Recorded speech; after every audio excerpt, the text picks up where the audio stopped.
सभी साथियों को नमस्ते। मेरा नाम नरेश कुमार सरोत है और मैं डिस्ट्रिक्ट फरीदाबाद हरियाणा से बिलोंग करता हूं। आज का जो विषय है मेरा वो है कि रुपया क्या है, रुपया की कहानी क्या है और किस तरह से इस रुपये ने हमें अपने माया जाल में जकड़ लिया है। तो इसकी शुरुआत हुई थी, जैसे कि रफ़ीक जी ने बताया कि जो रुपया है, रुपया का भी मानक गोल्ड स्टैंडर्ड होता है। जैसे दूरी को नापने के लिए मीटर किलोमीटर होते हैं, भार को नापने के लिए किलोग्राम होता है, ठीक है, समय को नापने के लिए घंटा मिनट सेकंड होता है। इसी तरह से रुपया को नापने के लिए या रुपया किस तरह से छपेगा, किस तरह से बटेगा, क्या सिस्टम है इसका, तो इसके पीछे भी एक मानक गोल्ड स्टैंडर्ड होता है। 1600 ईस्वी से पहले जब मुगल हमारे देश पे शासन करते थे तो शेरशाह सूरी ने एक मानक गोल्ड स्टैंडर्ड लिखित रूप में बनाया था। और जो रुपया होता है ये संस्कृत का शब्द है, इसका मतलब होता है लक्ष्मी। तो जो भी चांदी के सिक्के होते हैं और चांदी के सिक्के का जो वजन होता है वो होता है 11.664 ग्राम, ठीक है जी। तो जो चांदी का सिक्का है जिसका वजन 11.664 ग्राम है वो रुपया माना जाता है। तो उसके अनुसार जो एक सोने की मोहर है, अब इसका मानक गोल्ड स्टैंडर्ड समझ लेते हैं कि रुपया का मानक गोल्ड स्टैंडर्ड क्या है, यानी कि गोल्ड में रुपया की क्या स्टैंडर्ड रखा गया है। तो ये जब ये अंग्रेज हमारे देश में आए तो उनको एक स्टैंडर्ड मिला कि जो 10 रुपए हैं या 10 चांदी के सिक्के हैं बराबर है एक सोने की मोहर के, और उस सोने की मोहर का वजन भी 11.664 ग्राम होना जरूरी है और उसमें किसी भी धातु की मिलावट नहीं होनी चाहिए। तो आप सभी जानते हैं कि जो भी हमारे यहाँ पे शासन करने आते हैं, हमारे देश पे जिन लोगों ने शासन किया वो हमारी संपत्ति को लूटने के लिए आते हैं मुख्य रूप से। तो जैसे मुगलों ने यहाँ पे लूटा उसी तरह से ब्रिटिश ने भी लूटने के लिए कुछ कानून बनाए 1857 की क्रांति के बाद। उनको समझ आया कि यहाँ पे क्रांति हो सकती है आगे भी, तो कुछ ऐसे नियम कानून बनाए जाएं जिससे क्रांति ना हो। तो सबसे पहले 1860 में आईपीसी एक्ट बनाया गया, पुलिस एक्ट जिसको कहते हैं। आपने एफआईआर की कॉपी देखी हो तो उस पर 1860 के ही नियम के अनुसार धाराएं लगती हैं कानून के हिसाब से। उसके बाद में इन्होंने 1882 का पेपर करेंसी एक्ट बनाया कि जो सोना चांदी है वो चोरी हो सकता है, छीना जा सकता है। तो इन्होंने सोना चांदी के बदले कागज की करेंसी देनी शुरू कर दी। और 1906 में भारतीय सिक्का अधिनियम बनाया, उसके अनुसार रुपए का डीवैल्यूएशन इन्होंने शुरू कर दिया, रुपए की कीमत को गिराना शुरू कर दिया। जो अभी जो रुपया की कीमत थी सोने के भाव के अनुसार देखा जाए तो वो निकल के आती है 10 रुपये बराबर 11.664 ग्राम सोना। लेकिन 1906 में इसको डिवैल्यूएट कर दिया गया, वो किया गया 15 रुपये बराबर 11.664 ग्राम सोना। अब 11.664 ग्राम को हम डिवाइड करें 15 से तो रुपए का जो मानक गोल्ड स्टैंडर्ड निकल के आता है वो आता है 0.777 ग्राम, यानी कि 777 मिलीग्राम सोना बराबर है 1 रुपया का। तो इसका मतलब क्या है? इसका मतलब ये है कि भारत सरकार को या गवर्नमेंट को यदि नोट चाहिए, बैंक नोट चाहिए, तो उसको छापने के लिए रिजर्व बैंक में 777 मिलीग्राम सोना प्रति रुपया जमा कराना पड़ेगा, रिजर्व करना पड़ेगा। तो रुपए का मानक गोल्ड स्टैंडर्ड इस तरह से निकल के आता है। इसके बाद 1934 में आरबीआई एक्ट बनाया गया, जिससे हमारे देश को आज़ादी के बाद भी, जिसको तथाकथित आज़ादी हम कहते हैं, उसके बाद भी लूटना इनका जारी रहे।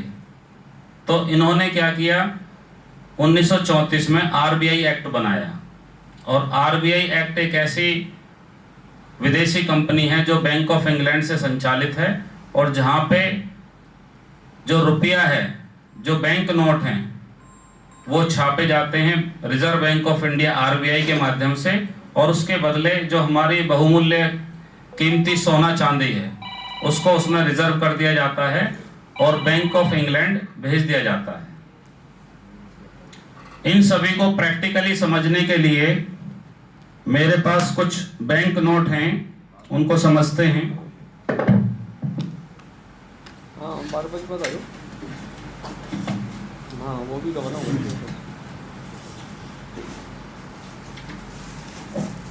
सबसे पहले इसको समझते हैं। ये ऊपर का जो फोटो दिखाई दे रहा है, ये 2 मोहर का फोटो है, और इसके ऊपर लिखा हुआ है ईस्ट इंडिया कंपनी, और नीचे जो लोगो है वो है भारतीय रिजर्व बैंक।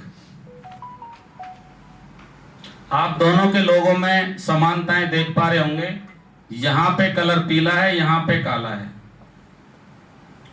ठीक है जी। ऊपर बब्बर शेर है, नीचे मादा शेर बना दिया इसको, और नारियल के पेड़ को थोड़ा सा छोटा कर दिया। तो इन दोनों के लोगों को समझते हुए ये क्लियर हो जाता है कि ईस्ट इंडिया कंपनी और रिजर्व बैंक ऑफ इंडिया ये दोनों एक ही हैं। ये कहां से संचालित हैं? बैंक ऑफ इंग्लैंड से। ये 10 रुपए का नोट है 1968 से पहले। इस पे लिखा हुआ है I promise to pay the bearer on demand the sum of 10 rupees at any office of issue. और जो अभी बैंक नोट चल रहे हैं, जो आपके पास भी हैं, उस पर लिखा रहता है, इस पे डिमांड और eight any office of issue नहीं है। देखिए एक बार किसी के पास नोट है तो एक बार पढ़िए क्या लिखा हुआ है, कोई भी साथी। इस अंतर को समझना जरूरी है। तो रुपए का डिवैल्यूएशन तो हुआ ही है, जो वचन खंड है, जो गवर्नर का एफिडेविट है, उसको भी बदला गया है। दूसरी तरफ देखें हम तो जो 1 रुपए का नोट है उस पे लिखा रहता है भारत सरकार। इस पे भारतीय रिजर्व बैंक नहीं लिखा होता। तो हमारे देश में कई तरह के नोट या करेंसी चल रही है।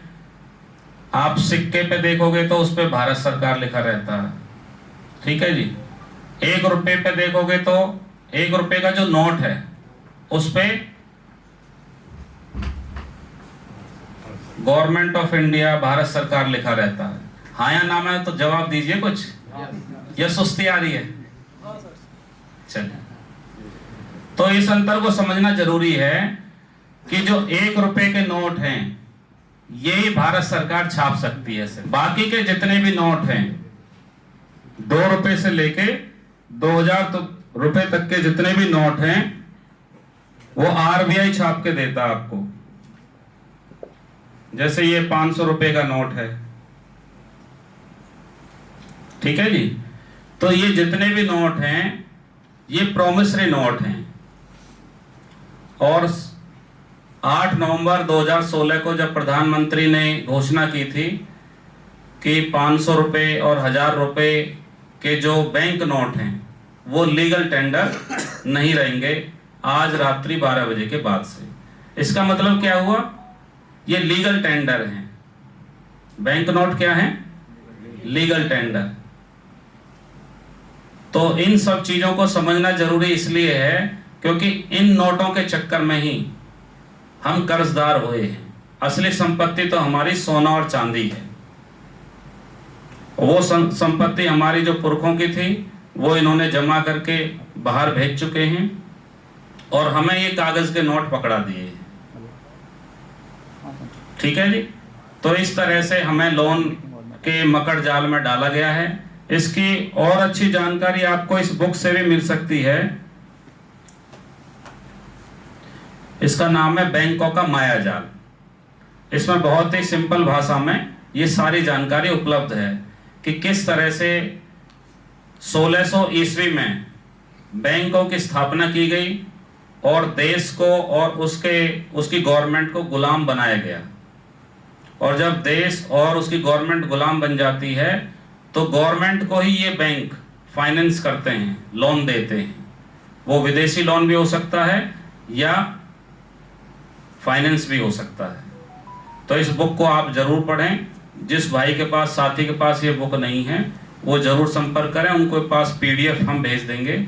इस बुक को पढ़ने से आपको रुपए की जानकारी हो जाएगी, बैंक किस तरह से एक आम आदमी को कर्ज में लपेट रहे हैं और जो संपत्ति है, जो घर, मकान, दुकान, प्रॉपर्टी है, उसको जब्त कर रहे हैं।